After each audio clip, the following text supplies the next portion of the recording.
Good morning. I want to introduce you to a couple of the horses on our farm. Some of you already know these horses, but I've got a point in doing that, and I'll get to that in a moment. This is Coda. Coda is my horse. He is the animal that I love more than I've ever loved any animal before in my life. Isn't that right, big guy? And partly it's because Coda and I just have such a similar personality.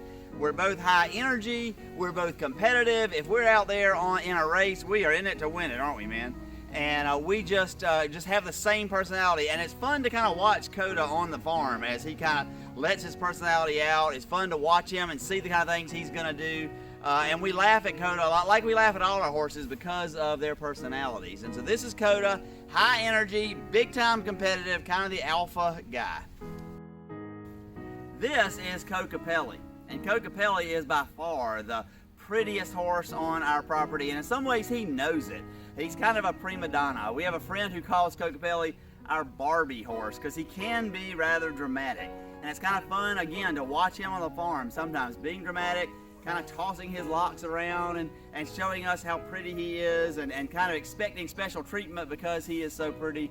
So he's the prima donna, and we know that's about him. We know that's his personality, and we notice that and kind of enjoy that around here on the farm.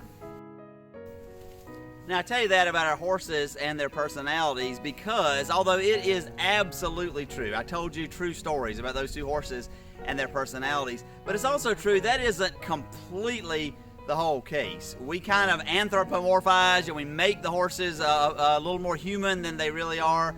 They do have very distinct and individual personalities, but when we see them acting in the way we expect them to act, we kind of magnify that part of the personality. And when they're acting in the way that we don't expect them to act, we kind of minimize that. We don't pay as much attention to it. And so in our minds, their personalities are a lot more locked in than they really are. Now, I tell you that to say that it is vitally important that we recognize whatever image you have of God is how you're going to relate to God. We relate to our horses differently depending on which horse it is and what we think their personality is, and it's exactly the same way with God.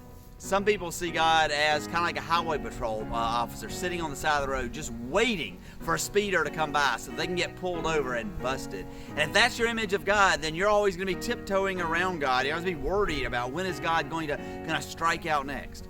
Others see God as just a great big heavenly buddy that wants to do whatever you want to do and is just your big buddy and your friend. And there's some truth to that, as there really is in the last illustration as well. But if that's all that you see as God, you're going to miss some things, right? Other people see God as a heavenly genie who'll just give us whatever we want. Or others see God as a king on a throne who's almost not approachable. And so what I want to suggest first on this Monday morning is for you to take an inventory a little bit. When you think of God, what do you think of? And the first thing that you think of is likely the most intense image that you have of God and the one that informs how you're going to relate to God. But you're not stuck. You're not trapped in that any more than I suppose our horses are trapped into the personalities that we have assigned them. You can break out of that, and you may need to.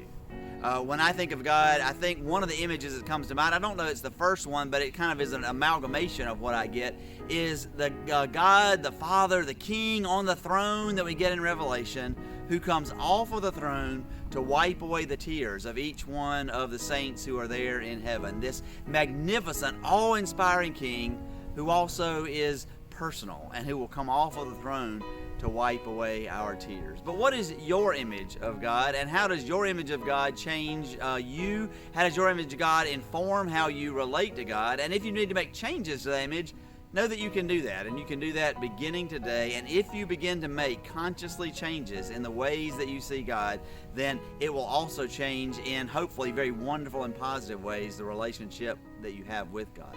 And of course, we have this opportunity because God is with us.